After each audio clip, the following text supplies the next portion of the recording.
Jade, give me 5 reasons why your horse may show negative behaviour towards a saddle.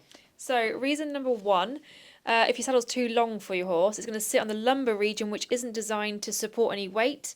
And actually, this can show in a horse bucking and being quite stiff and sore through its back end. So, if your saddle's too long, goes past T18, that's going to show up through negative behaviour in your horse. Reason number two, if your saddle's too narrow for your horse, it's going to be really pinching them behind the scapula and the shoulder blade. So your horse's shoulder blade is there and your saddle sits just behind it. If your saddle's too narrow, it's going to be pinching just behind there. It's going to really restrict their movement and they're not going to be able to move forward or take a nice long stride or jump correctly over a fence, and also it's going to be really uncomfortable for them. So you really need to make sure the width is correct for the horse. And this follows into reason number three. If you put your saddle too far forward, again, the head plate of the tree of the saddle is going to be sitting right on the scapula and it's going to be causing your horse pain.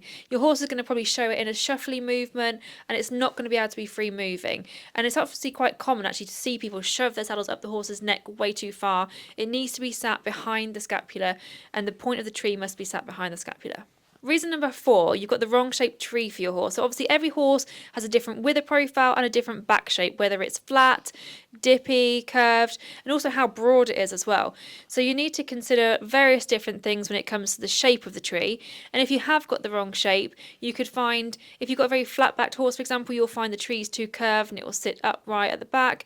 If you've got a horse which is slightly curved in its back, you might have, and you've got a tree that's too flat, you'll find you've got pressure points at the front and the rear and nothing in the middle, essentially what is called bridging. So it's really important that you make sure you've got the right shaped tree for your horse's back profile to make sure they're really comfortable.